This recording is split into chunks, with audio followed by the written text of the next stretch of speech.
This is Carrie Offstein-Rosenthal, and this is the podcast Held.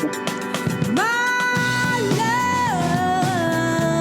love, you left me in the summertime, and all the leaves were on their trees, and all the flowers still smell so sweet. Then the cold came. In friendships or families, sometimes even in the most intimate relationships, there are bound to be things we don't know about the people we love. Perhaps it is naive to assume, but we do anyway, that these relationships, as they stand, are true. But sometimes, as in my family, even decades into a relationship, you find that there is a secret held so deeply within a person that who they are at their core is buried.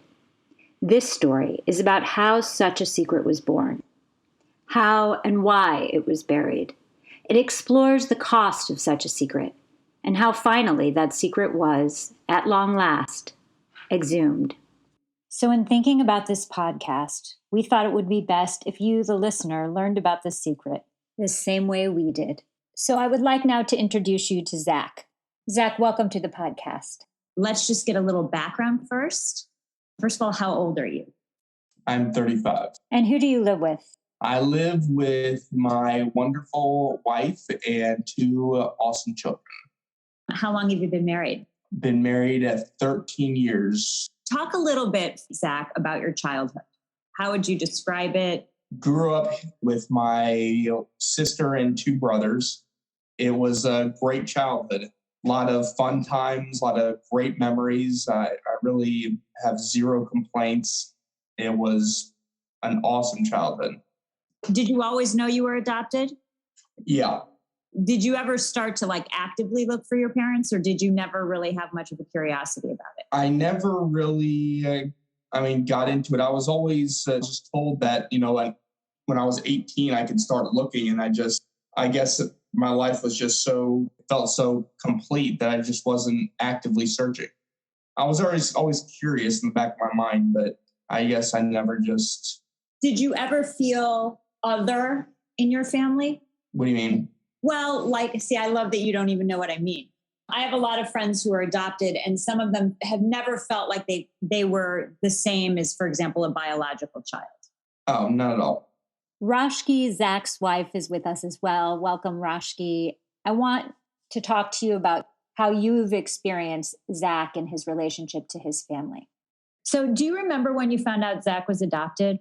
I don't remember. I think it's something that is just very known. People that find out now are always so surprised about it. Every so often we would talk about, trying to find his birth parents. He never really wanted to find them. He very much felt like his parents were his parents, and he never had any desire to go out and search for something that, who knows what you would find. He always just had a desire to know, what they looked like, just to because you never know who you're crossing paths with in life. Yeah. You're right. You don't think about, you're walking down the street and am I looking at my mother? Right. And also knowing that they were from St. Louis. We go to St. Louis all the time. We're close. It's a, 4-hour drive. We go there. Who knows? So I think he always just wanted to know what they looked like and resemblance wise, but he never really cared to go and deep dive. And I always said, I could help you. His mom always said, I know the lawyer that helped us with the adoption, but he didn't want to. I think it came to a point where he wanted to know medical, just as you get older. And he was like, oh, it might be good to know medically. I thought it was actually very healthy that he was always very content with his life. Zach, walk us through the unraveling of your bio-parent puzzle. A couple of years ago, I got onto 23andMe. And when I was reading into that, I'm like, wow, I could actually find out some information here. So, and throughout the process, you have to sign a bunch of releases. Mm-hmm. And looking back, those releases, they are a serious thing because this could literally change everything. And it has changed everything, but I knew that going in. When I got onto it initially, there was nothing really. There was like very, very distant relatives. There was like 10th degree cousins. Every couple of weeks I'd check it and I get alerts every once in a while saying you have new relatives. I'm like, oh, new relatives. And I get on there and it's another like 12th degree cousin, somebody that just has nothing to do with anything.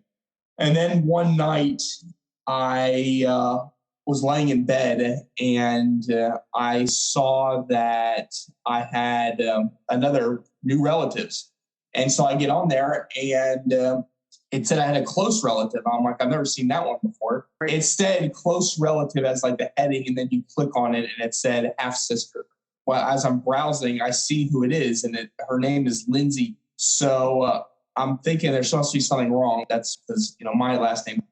Now, in an attempt to keep the names of Zach and his family private, we are not saying the last name, but just in case you thought you misheard that, Zach just said that he and the person who is supposedly his half-sister, Lindsay, have the exact same last name. And so I'm like, how is that possible?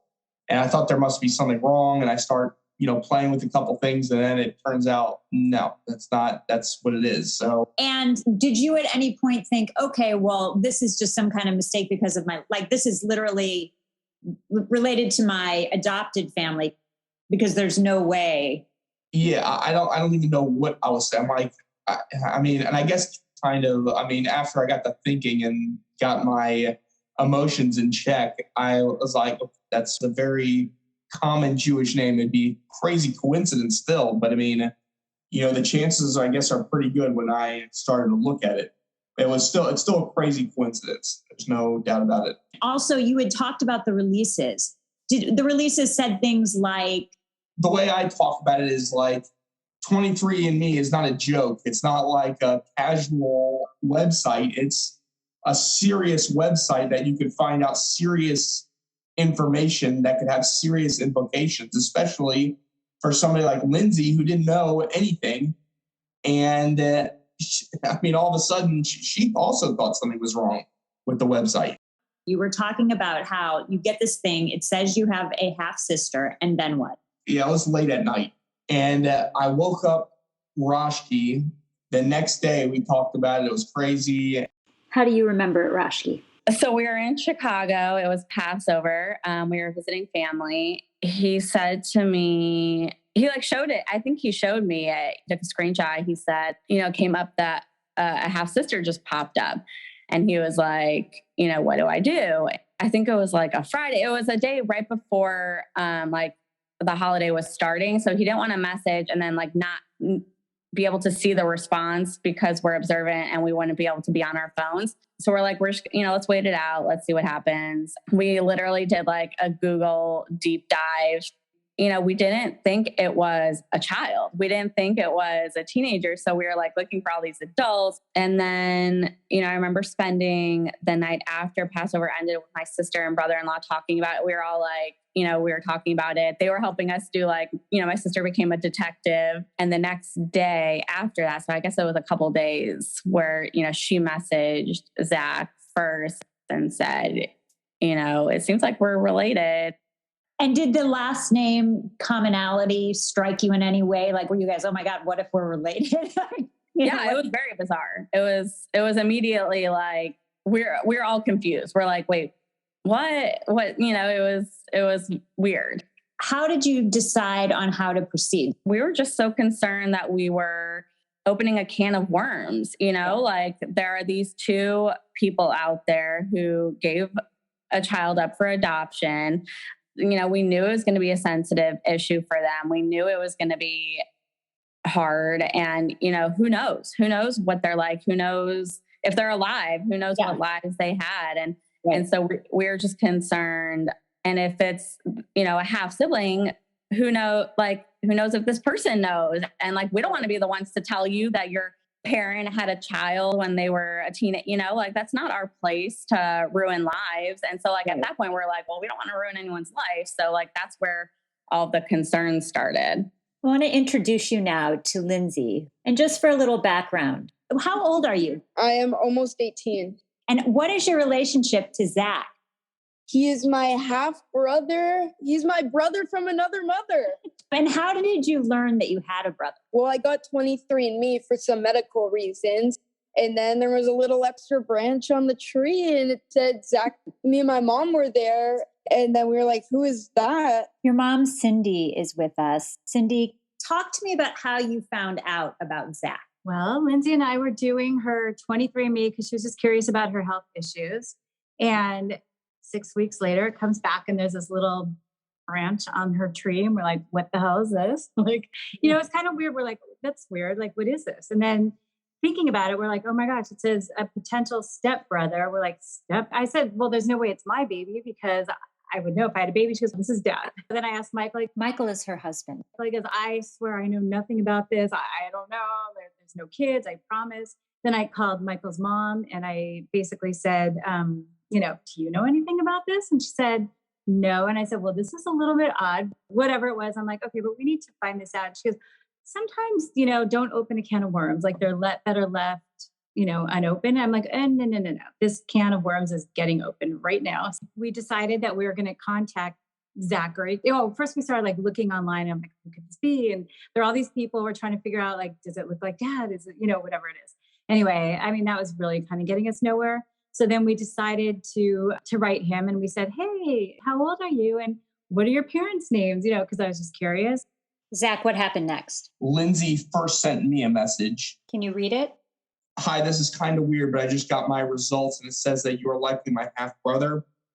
Would you mind letting me know how old you are and the names of your mom and dad? It looks like we might somehow be related. It took him about 6 hours to get back. Meanwhile, I'm going, oh my God, who is this? If this kid is under 23, like now we're married like 23 years. But I mean, if this kid is under 23, we've got a huge problem going on, so. So then I responded at the same moment saying, hey, it's weird for me too. I just popped up on my feed as well. I think it is an over the phone type of conversation. Is it possible to do that? And then she said, yes, let's set up a time. And then again, she asked, how old are you? And did you think it was weird that she was asking how old you were multiple times? Yeah. And I did everything in my power not to tell her just because me being me, I just I want their information before they have my information. Not knowing who they were and what they were about. But I had already started doing research, a little Google research on who this might be. And so the next day I wrote that I'm 34 years old. How old are you? I'm available tonight at around 9:30 Central Time or anytime tomorrow. He finally wrote back and he said, hey, I think this is a conversation we need to have, I guess, on the phone or, FaceTime or something, but I'm 34. How old are you? And she said, well, I'm 17. My brother's 20 at the time. That's how old they were. And he said, well, do your parents know about this? And she said, yeah. My mom's, I was sitting with her the whole time writing, talking with her. And she said, yeah, my mom's right here. We're contacting you together. So anyway, so we decided to have a meeting at 7:00 in the evening. And so what did she say? So then you made a plan to talk? Yeah, later that night. Then she said, I'm 16 and my brother is 19. Tonight works. And then she gave me her number.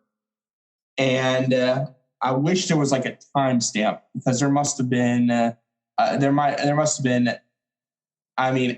that went by between me saying how old I am and how old she is to my next response, just because when she said she's 16, it really threw me off because then there were a whole bunch of questions, obviously, and then I was able to confirm more based on the area code, who that might be.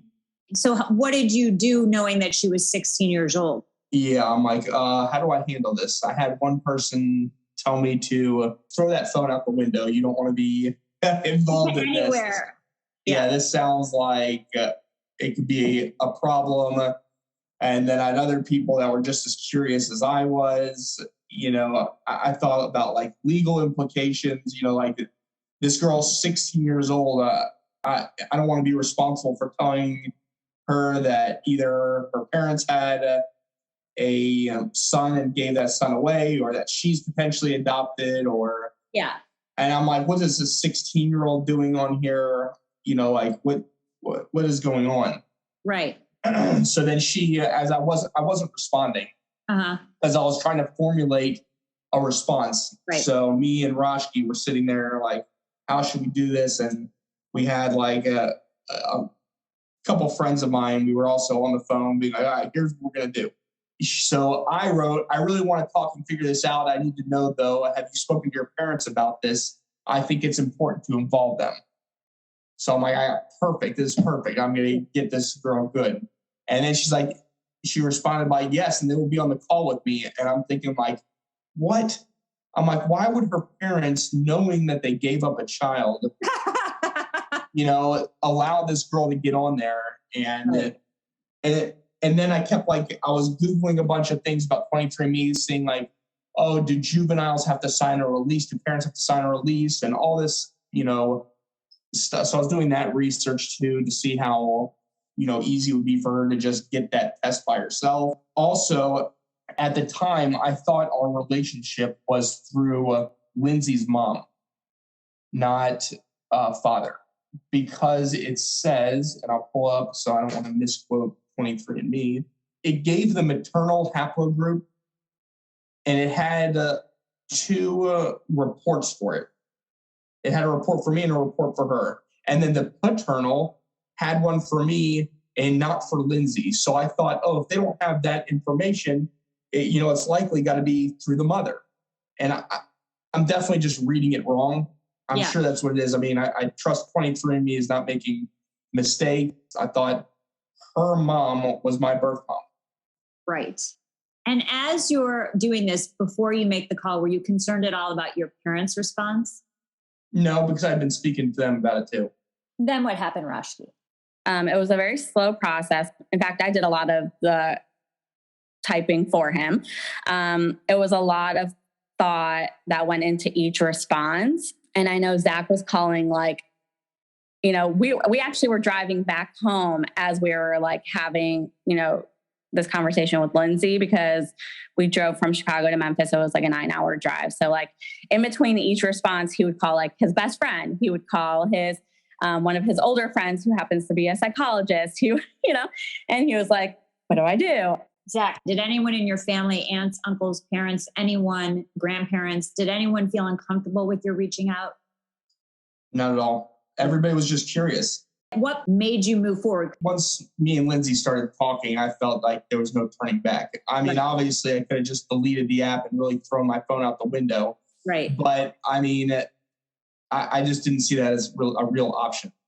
Okay. I mean, the only thing was when she said she was 16, I could have, you know, just turned off the app or done something like, okay, this is getting too weird. Just because, you know, all my thoughts were like, okay, she's 16. What is she doing on an app like this, like a genealogy app? What is she doing? You know, just a bunch of questions. But then when she said her family was involved, I'm thinking, okay, this is even weirder now.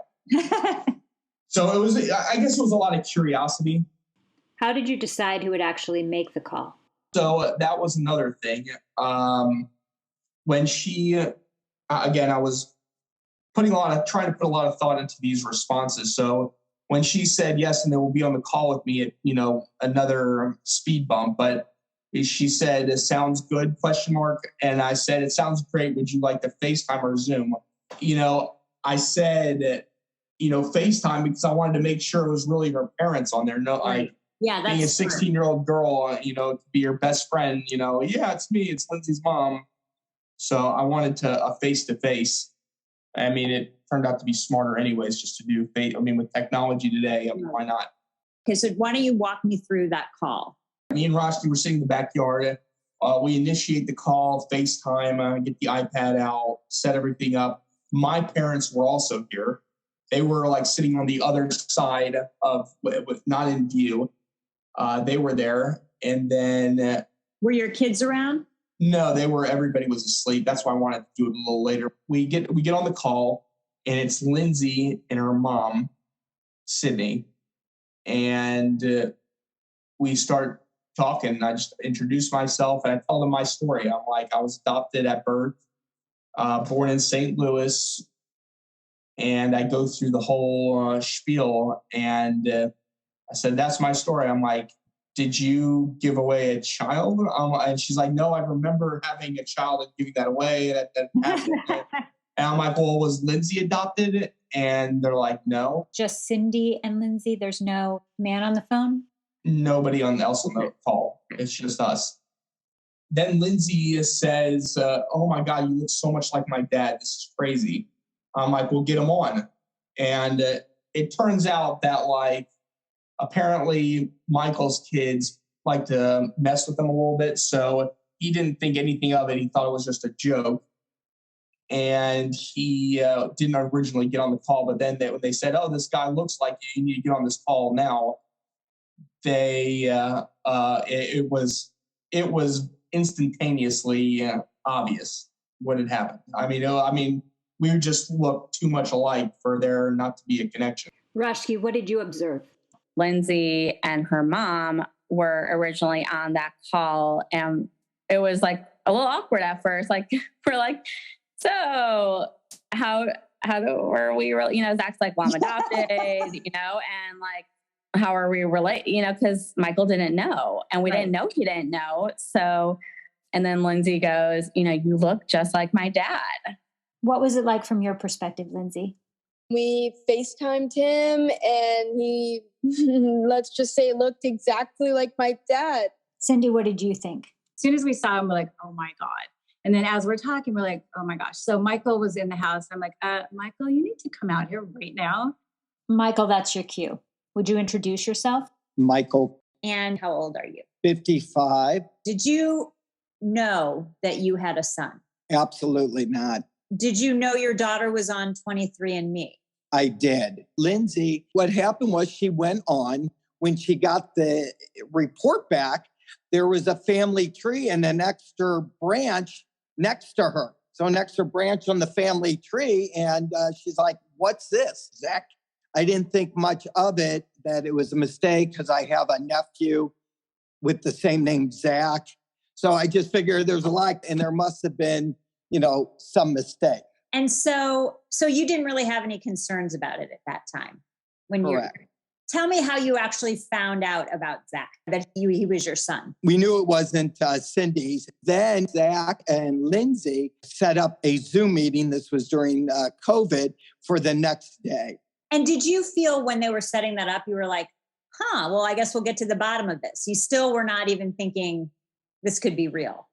I did not even participate in the initial 5 minutes of the conversation. I would have thought I would have known, or someone would have reached out. So I thought it was a mistake or a cousin or something of that nature. Your daughter's on the phone call with your wife. You're not even in the room. You're not participating. And then what happens? So they have a Zoom and he gets on. And within a minute, I yell, Dad, you better get down here. This kid's yours. This kid is more your kid than Holden and myself. Because he looks so much like you. I certainly see similarities. he looks much more like me than Lindsay and Holden. They say, Dad, you better get in here. This kid is yours. No DNA needed. Yeah. So you come in, you walk in the room. What happens next? Just overwhelming to process it all. He told me the story that he was adopted, and it started from St. Louis. So it went from there, and discussing how it came to be.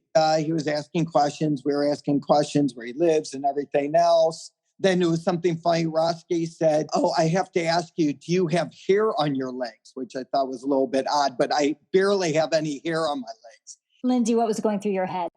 I mean, it was just like, it was crazy how much they looked alike. And then they were like talking about stuff like they both can't grow hair on their legs, like completely, like little spotchy little hair patches. And they both couldn't do that. And it was just like, I mean, he looks more like my dad than me and my brother do. We knew he was certainly my son. What on earth is going through your ever-loving mind? It's an out-of-body experience. It was more trying to process. My perspective, a little bit different. You're saying because the mom knew that she had a baby, and Zach and early age knew he was adopted. 35 years later, someone saying, oh, here's this random person who is your son. At first, certainly took a lot to process. Like, would you say you were surprised, overwhelmed, shocked? What went through your mind when you actually saw him? After just listening to the story that the adoption started in St. Louis. And again, it's weird when it's you and you're looking at someone that looks like you. Everyone else clearly sees it and you don't see it as much. Zach, how did it feel when you saw this person who looked like you? Were you freaking out? I mean, it just hurt my head. I was just like, well, I couldn't process it. Like, what did you guys say to each other?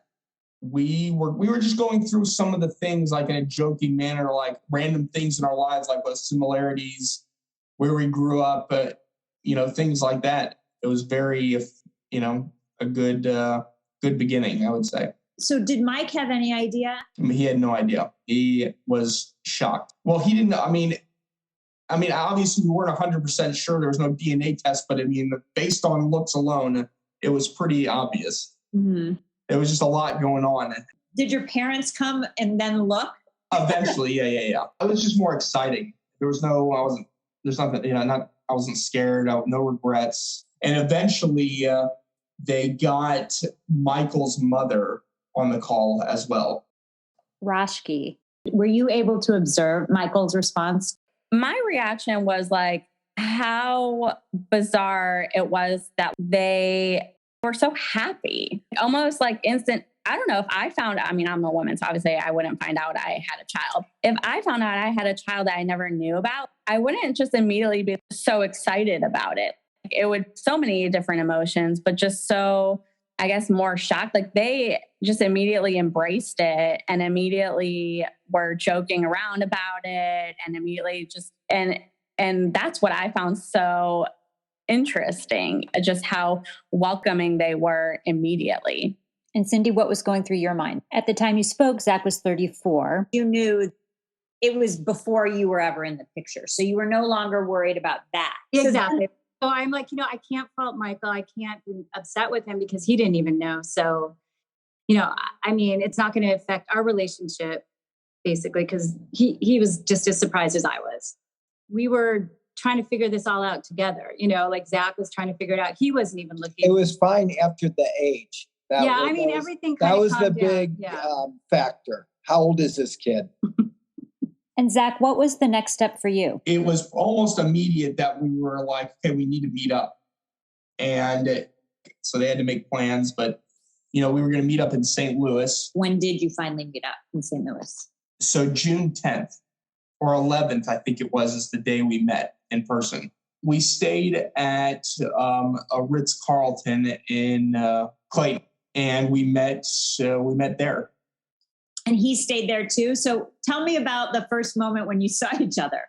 So that's when I started to get a little nervous. I don't know about nervous, but like I was like, this is, it was just crazy to think, but then I thought, I've had 34 years to process this. And, this guy, poor guy, he's had 20 seconds.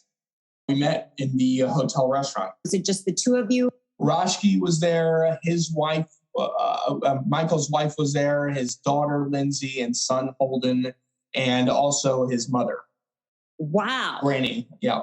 You call her Granny? Yep. I love it. We see each other and embrace. It was definitely weird. I went around hugging everybody. We were all happy. Rashki was, hugging and everybody was just happy. It was a great time.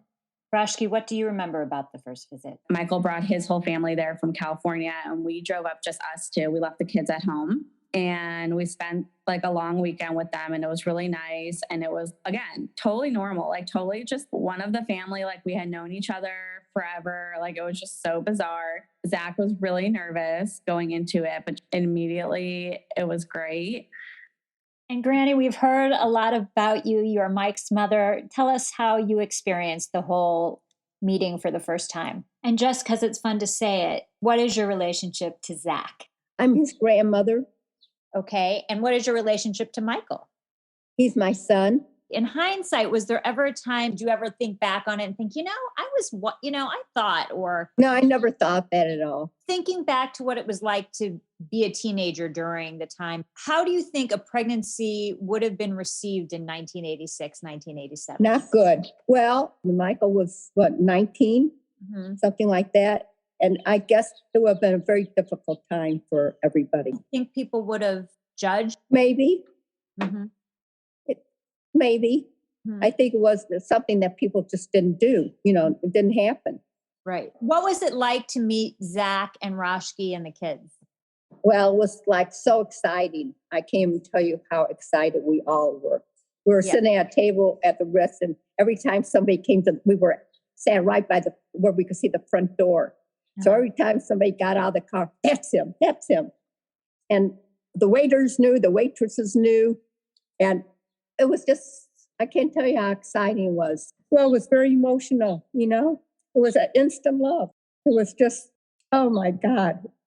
Cindy, what made you willing to talk about your experience? I mean, honestly, because it's a really good outcome. I've heard horror stories. I think that we feel, just more somebody else in our lives, and it is Michael's DNA. And, it's one of those things. It's like, it's the best of all worlds for us because, he didn't know about this child until he was older. It would have caused probably complications, whatever it is. It wouldn't have been good. And who knows, they would have terminated the adoption. He'd have all this guilt all these years. So he was sort of lucky that he didn't have the guilt and to make those decisions, I guess. And it turns out that he's a wonderful person and it's a really loving family, and couldn't ask for any more. That he has kids, he's a fabulous wife and loving parents and, siblings. So he had a great life and there's no guilt or shame there. So it just, we wanted to meet them and add them to our lives in whatever capacity they were interested in. Is it bizarre to have Zach and your children together? It is kind of bizarre. Well, I'm sure he told you, but Zach looks way more like Michael than our kids do. So it's How has it changed things for you, Lindsay?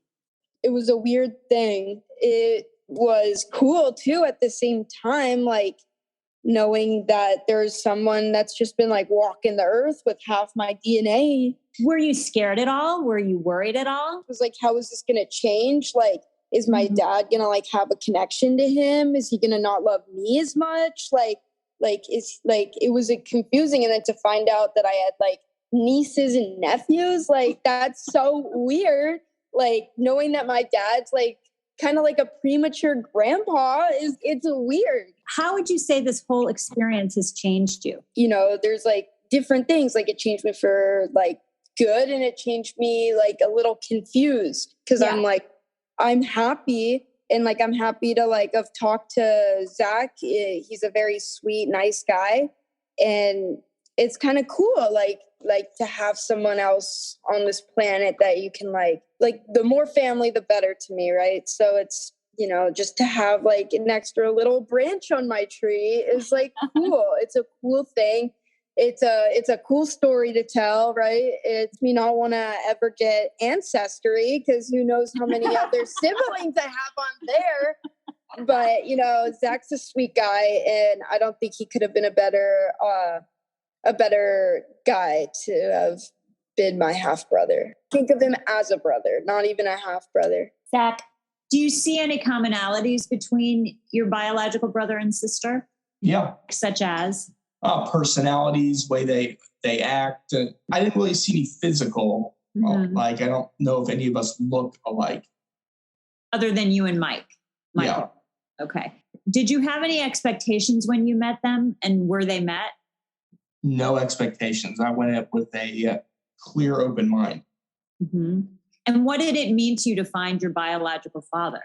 It was another piece to the puzzle. Piece inside, like... Yeah, absolutely. It's kind of indescribable. I just, it was just a feeling of, I don't know about relief, because it felt like, I've always thought about it in the back of my mind, but it was just something that, like, I don't know.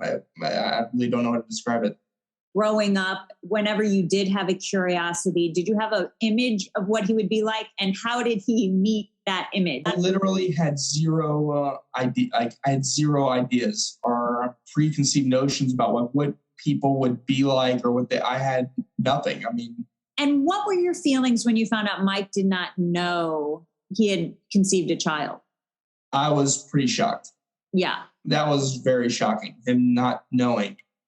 And at first I'm like, how do you not know? And I'm like, I guess you couldn't. I mean, it's very possible. But he was definitely surprised. You could tell the shock on his face and in his voice. Mm-hmm. And Michael, were you worried about Cindy and your kids as it relates to Zach? Like when you're sitting there and like your wife is here, your daughter's here, you're looking at your biological son. What are you thinking? Are you thinking my wife is going to kill me? Cindy has been very supportive. Again, I guess if I knew this information and we've been married this whole time and it came out that I knew about this and that you had a child and didn't tell me, I guess it would be a different story. But again, it was just overwhelming, a shock, a surprise. So we're all into this together, basically. Right. And how did your daughter handle it? And your son, for that matter? So everyone's been very open. And very welcoming to this information. When this all happened, like the night you're off the phone, you're lying in bed, did you believe it all to be true? Or did you just sort of go, what? So there's a number of sleepless nights on there just thinking about the whole situation. Here you are. And suddenly you find out not only do you have a son, but you have a daughter-in-law and 2 grandchildren. I know I'm feeling very old right now. A lot of jokes, friends and stuff. How long would you say it took you to kind of get your head around this and process the whole thing? And how did you do it? Did you go talk to a therapist? Did you just like go, oh my God, well, I got a kid, I'm going for it? Probably the second. It makes it so easy is that Zach has a beautiful family. His adopted parents are wonderful and his family's wonderful. And it only was enhancing ours and just complements, having him part of our lives. And I think vice versa. So you find out about all this and then do you immediately start talking once a week? So we just started talking probably on almost a weekly basis, I would say. In that time, did you see more similarities? Did you see personality traits besides the lack of hairy legs? But we first met in St. Louis. And here they come walking in and you could see immediately, just that he looked like me. And it was great. A lot of hugs and pictures. It felt actually very natural. They sat down and talked about kind of the history there and just his background, amazing life and what he's done. How do you view him in your paradigm of familyhood? I mean, as the biological father, just as someone close, building a relationship. And Cindy, you're off the phone of that first phone call. How do you and Michael process this? Like, oh my God. Well, it was just weird. I just think that, it was just shocking because it's like, here it's a reality. And then we're like, why did the mom say something? And then we're trying to think, who is the mom? And then when we saw them like a few weeks later, a month later or something, we're trying to process who could the mom be and looking at pictures and, ex-girlfriends. And speaking of ex-girlfriends, I know most of you are wondering, who is the birth mother? Well, we are going to get to that in our next episode. And just to give you a little sneak peek, have a listen. I knew immediately. I knew when the protection failed. I just knew. I knew because I missed my period and I was very regular. And as I said, I knew the moment it happened. This is Carrie Offstein Rosenthal. You have been listening to the podcast Held. Thank you for joining us. And thank you too to all of our guests, Zach, Roshki, Lindsay, Cindy, Granny, and of course, Michael. We hope you'll follow us and tell all your friends about us. See you next time. If you or someone you know is considering suicide, please text the 988 Suicide and Crisis Lifeline or dial 911 in case of an emergency.